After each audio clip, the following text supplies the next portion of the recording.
Bem-vindos à ESEC TV, um magazine cultural sobre a cidade de Coimbra, produzido na Escola Superior de Educação. Durante a próxima meia hora, fiquem connosco. Action.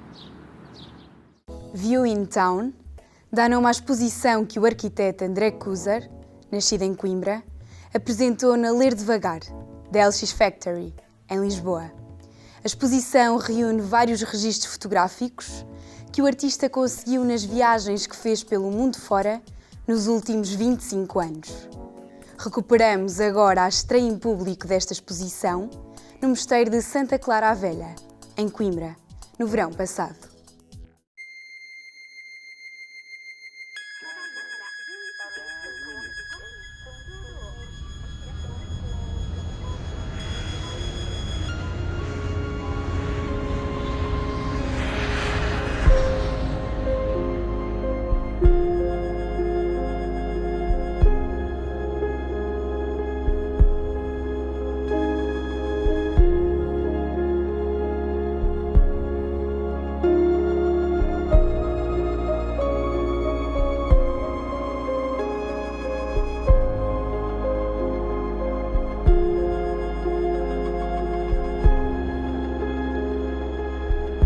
Então, esta exposição, ela na realidade tem um percurso muito grande antes de se materializar. Eu trabalho com fotografia por motivos muito pessoais e, essencialmente, esta exposição e todas as minhas fotografias são o meu sketchbook, aquele que eu nunca consegui desenhar.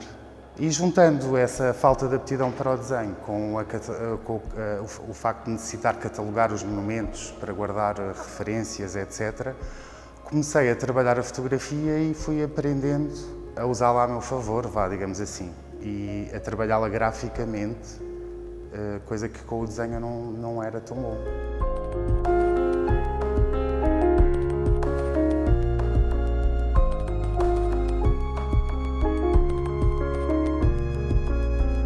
Tenho parte da família no exterior, então as viagens sempre foram uma constante. E a fotografia vai-se aliar ao facto de eu viajar muito. Não só para ver a família, mas tive opções de trabalhar fora durante algum tempo e a oportunidade de conhecer muitos lugares. Esta exposição de fotografia não é uma exposição de viagens e também não é de arquitetura, mas combina os dois tópicos. Eu fotografo desta forma por ser arquiteto e eu trabalho a arquitetura, muitas vezes, baseado nos problemas que eu encontro ao fotografar. E isso passa muito pelo facto de, até em urbanismo, eu tenho muitas fotografias de ruas e de monumentos, que não é bem o tema desta exposição, mas existem milhares delas. E quando tu estás a fotografar uma rua, tu começas a perceber o que é que está ali a mais, porque te incomoda quando estás a fotografar, desde os fios elétricos, ao monumento principal da rua que está tapado com uma árvore ou com fios elétricos à frente, ou o estacionamento. Portanto, esse lado que eu encontro ao fotografar, e muitas vezes fico à espera que as coisas se alterem e se calhar já demorei meia hora para tirar uma fotografia precisamente por causa de um carro que está lá. Isso ensina-me muito em termos de arquitetura, entendes? Foi ali que eu comecei a entender, especialmente a cidade, o que é que está a mais, o que é o ruído aqui, o que é o ruído urbano. Lógico que nós não podemos ter todos espaços amplos, a evidenciar monumentos e as ruas limpíssimas, sem sinais, etc.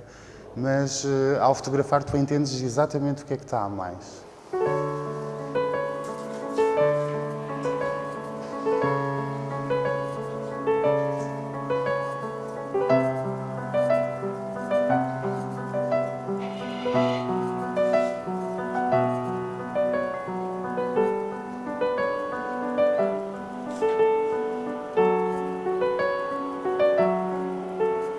Não sendo uma exposição de arquitetura, nem de fotografia de arquitetura, é uma exposição de um arquiteto. Mas mais do que um arquiteto, eu vou tentar exprimir aquilo que eu sinto, mais do que explicar a exposição.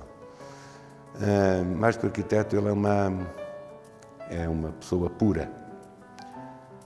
A pureza transmite-se, transmite essa pureza em todas as fotografias que aqui estão. O André é uma pessoa sensível. A sensibilidade dele está em todas as fotografias que estão aqui presentes. O André é um tímido, está em todas as fotografias aqui presentes.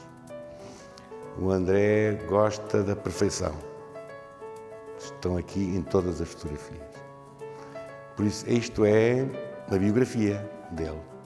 Isto é muito mais que minimalismo. Minimalismo é uma coisa criada. Não é? Nós criamos a arquitetura minimalista, a pintura minimalista. Não, isto não é uma criação por decisão, é por lá estar dentro dele. Há aqui uma ligação muito forte dele, eu diria que não só com a fotografia, mas com a arte e com o que ele observa. É uma pessoa, ele não viaja só para conhecer o mundo, ele viaja para ver coisas belas. Qualquer fotografia de viagem que está aqui, que chamamos entre parênteses viagem, você não tem as multidões à volta dessas coisas. São fotografias simples, diretas, do sentimento dele observar o espaço. E isso é característico nele.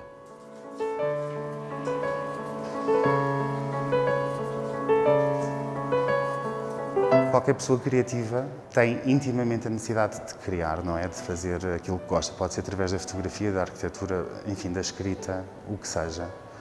Mas é um trabalho muito íntimo. Chega um momento em que esse trabalho íntimo vai ter que passar cá para fora. Existe mesmo um limite, eu acho.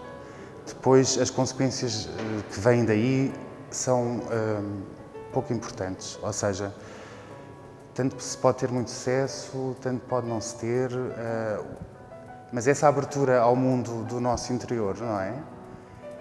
E que nos causa tantas inseguranças e tantos medos, é das coisas mais importantes que um artista, entre aspas, não que me esteja a chamar de artista, mas passa, é uma prova.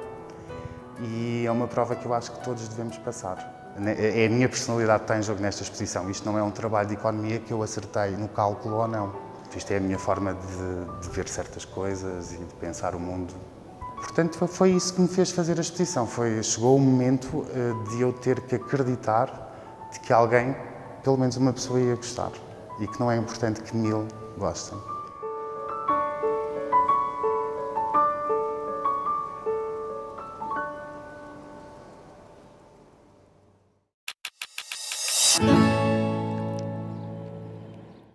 Foi com o músico Paulo Furtado, mais conhecido como The Legendary Tigerman, que estreámos a rubrica Sítios, há alguns meses atrás. Hoje, pouco tempo depois do lançamento do seu novo álbum, Misfit, voltamos ao episódio em que nos fala sobre o seu local preferido na cidade de Coimbra.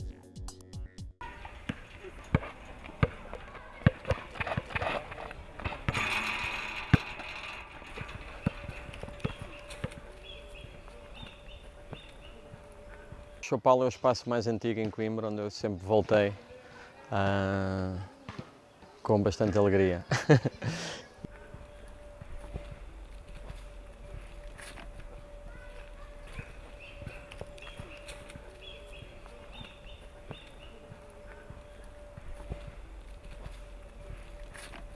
Para mim é um espaço muito inocente, onde eu vinha montes de vezes jogar basquete, eu vinha com amigos correr. Também vim um bocadinho mais tarde com primeiros namoricos e coisas assim do género. E também passeios com amigos e muitas coisas um bocadinho mais tarde. E depois é um espaço que eu sempre que volto a Coimbra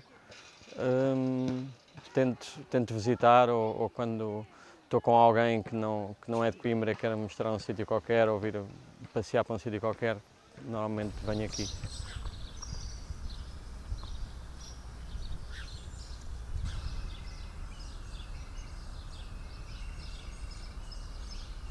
Não há ligação nenhuma musical minha, ou de carreira, ou de quer que seja ao Choupal.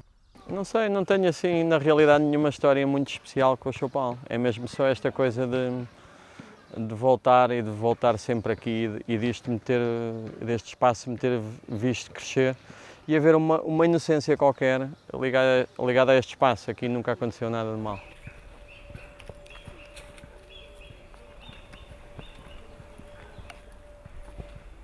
Eu adoro bambu, não sei bem porquê, não sei se é por causa deste ruído que faz quando está um bocadinho de vento e dos bambus em si Acho que o espaço vai mudando um bocadinho, mas na realidade não há. Este ventinho é sempre igual, mais ou menos.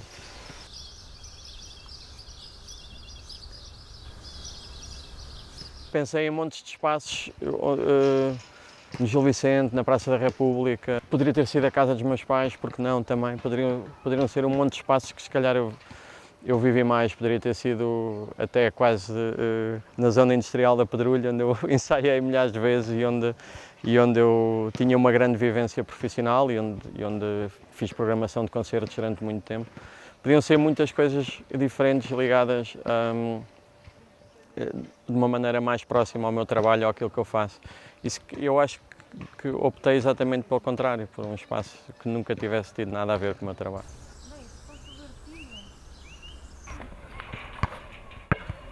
Eu cada vez mais gosto de natureza e de estar no campo e das coisas mais bonitas que existe e que tu podes, acho eu, fazer quando estás nervoso ou não estás tranquilo, é passear numa floresta onde não haja ninguém e perderes-te um bocadinho na natureza e perceberes que é só mais uma parte qualquer disto tudo e que é tudo um bocadinho relativo.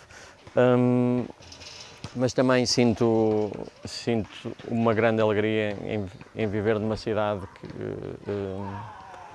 que é excitante, onde as coisas acontecem e onde há muita coisa para ver e fazer.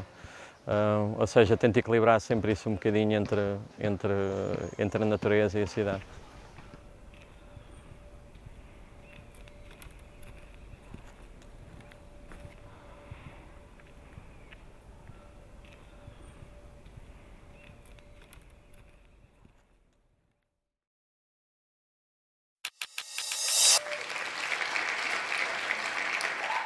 Namorar com o Fair Play é uma iniciativa do Instituto Português do Desporto e Juventude, na área da prevenção da violência no namoro.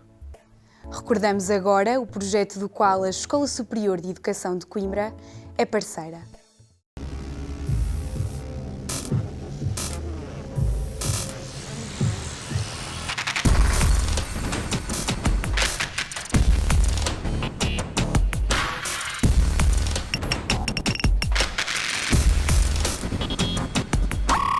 Namorar com Fair Play é uma ação que surge no âmbito de um programa de voluntariado jovem, o programa Agora Nós, e especificamente este programa Namorar com Fair Play pretende prevenir relações menos adequadas e prevenir situações de violência no namoro.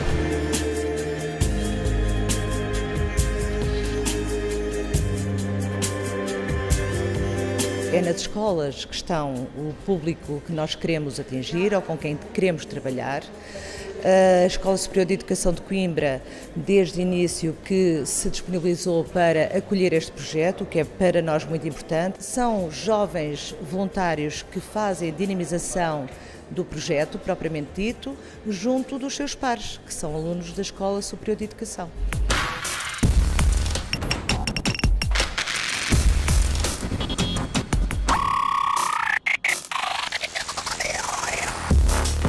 De facto, não se fala muito da violência no namoro, até porque as pessoas muitas vezes têm vergonha de reconhecer que são vítimas ou que são agressoras e pareceu-nos que podia ser útil num contexto, embora disciplinar, mas onde se trabalha a questão das relações interpessoais, trabalhar esta temática. E foi tudo organizado no sentido de termos a cooperação de duas voluntárias do IPDJ. A ideia mais alargada é que os nossos alunos conheçam os projetos de voluntariado que o IPDJ tem e, eventualmente, que alguns deles, pelo menos, se interessem por se tornar voluntários.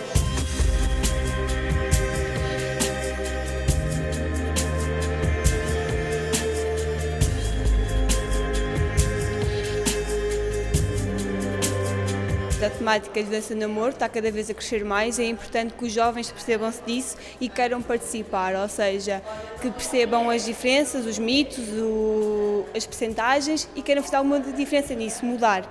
E começa por eles e começa por todos nós também.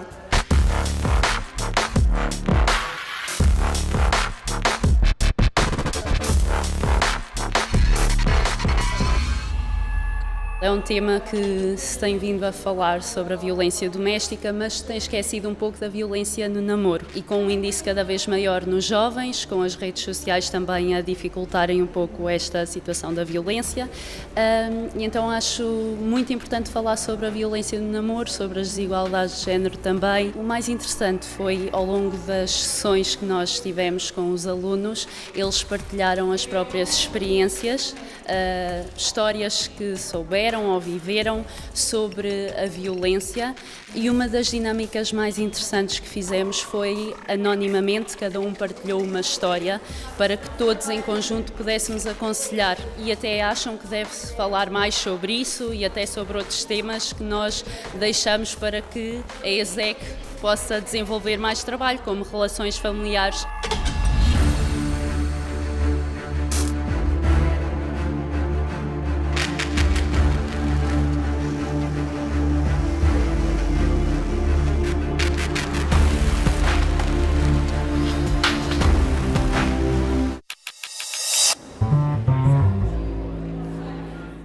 O filme Pedro e Inês, uma adaptação do romance de Rosa Lobato Faria, A Trança de Inês, está a ser finalizado, estando agora a equipa dedicada à gravação da banda sonora. Regressamos ao momento de fase de rodagem do filme, em que conversamos com o realizador António Ferreira e com o ator Diogo Amaral, sobre a trama desta história de amor trágico, passada na cidade de Coimbra.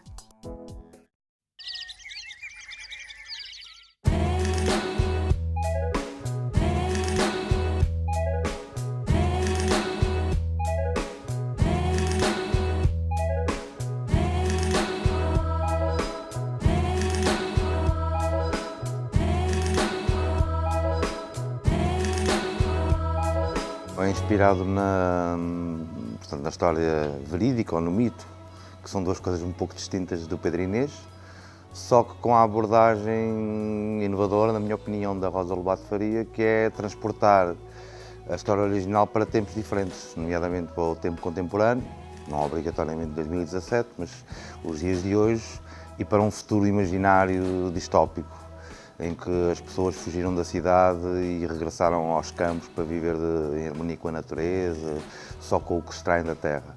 E onde há sempre um Pedro e uma Inês que, por circunstâncias características de cada uma das épocas, se veem impedidos de viver o seu amor. É muito desafiante a questão dos tempos, é o mesmo personagem e que vive em três épocas diferentes. E eu ainda digo que tem o outro, que é aquela voz, que eu acho que ainda é outro personagem, que é uma versão desses três mais evoluída, que é quase uma voz que já viveu estas três épocas. Acho que é uma maturidade espiritual. Ok, silêncio em toda a parte, por favor, paramos para um ensaio. Ação!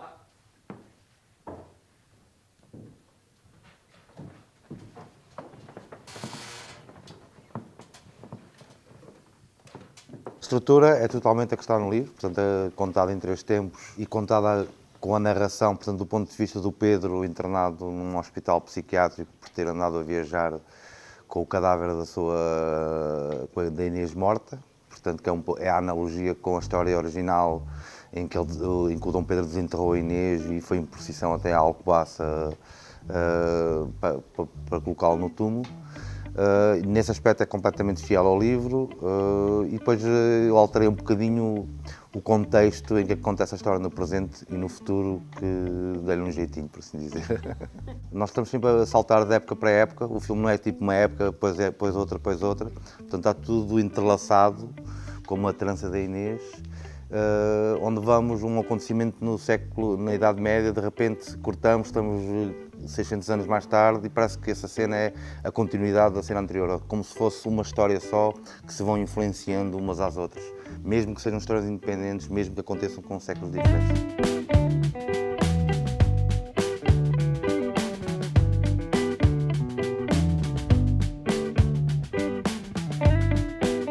Não consigo nem quero decidir tudo. A minha lógica é um bocado reunir pessoas de confiança, confiança no sentido artístico, se pudermos até ser amigos melhor, porque isso permite que a gente tenha outra liberdade na comunicação. Portanto, o que acontece muito bem perguntar, António, gostas mais disto ou disto? Epá, não sei, decido tudo. Porque eu acho que assim é que se criam coisas ricas em que cada um traz a sua sensibilidade.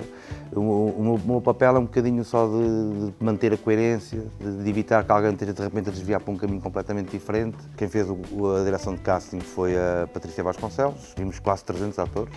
O Diogo Amaral foi o tipo, ele curiosamente apareceu-me logo no primeiro dia de casting e depois, a partir do momento em que escolhemos o Pedro, que ele é o protagonista do filme, o filme é contado do ponto de vista dele, fomos vendo os outros atores à volta dele, ver como é que resultavam, até que chegámos a este elenco, que é a Joana de Verona como Inês, a Vera Calosico como Constança, a mulher de Pedro, a Custódia Galego, a mãe dele, o João Lagarto, o pai.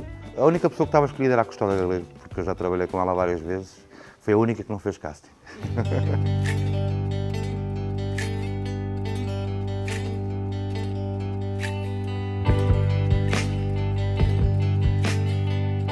Silvia Garbowski, que é tipo, na minha opinião, a melhor figurinista portuguesa.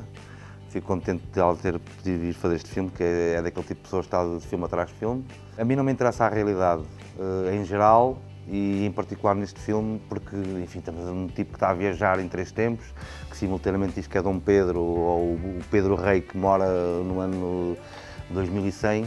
Portanto, eu precisava de alguém que tivesse essa vontade de viajar também, de capacidade criativa para surpreender com o tipo de escolhas e está a ser um trabalho muito interessante. Ela e a Luísa Bebiano, que é incansável e enriquece os nossos decors de uma forma absolutamente brutal.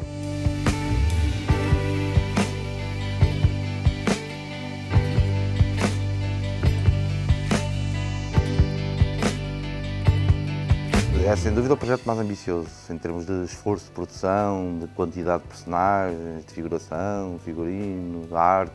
O financiamento em Portugal é limitado e a única forma que tens de arranjar mais dinheiro é fazer com a produção, que te permite ir buscar dinheiro a esse país, depois programas internacionais, etc., que só assim é que tu consegues um pouco engordar o teu orçamento. Já estava quase a desistir do projeto, reescrevi completamente o argumento, porque 10 anos depois já se pensa de uma forma diferente, já se olha para o que se escreveu 10 anos antes e já não se gosta. E então o projeto foi todo repensado, foi todo redesenhado de raiz e pronto, e agora está aqui a acontecer. Silêncio e som. Esta história fala do amor, não é? É uma história de amor e como o amor comanda a vida.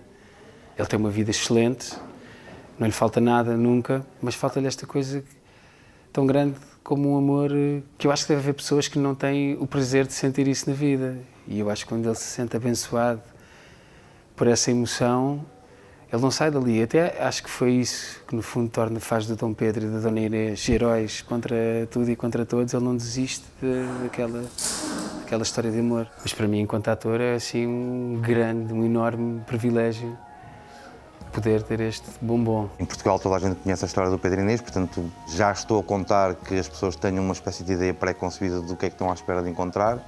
Embora isto não será um filme histórico de todo, até porque o filme não acontece só na Idade Média. Tive o cuidado de contar a história de uma forma que qualquer pessoa que não tenha qualquer conhecimento da história original entenda o filme, perceba o que é que está a acontecer. Portanto, é um filme que está preparado para viajar para qualquer lado, por assim dizer. Eu queria que a sensação que ficasse no final é que assistimos a uma história, mesmo que elas sejam independentes, mas temos sempre o Pedro que tem embora ele tenha diferenças de época para época, porque é uma pessoa diferente, mas eu costumo dizer, olha, mas o caráter é o mesmo. É como se o teu espírito fosse sempre o mesmo, só que numa altura eras rei, na outra eras arquiteto. E isso obviamente vai trazer diferenças de comportamento, maneira de falar, etc. Mas tens o mesmo caráter, a mesma forma de ser, etc. Portanto, a minha ideia era que no fim a gente sentisse que assistiu a uma única história.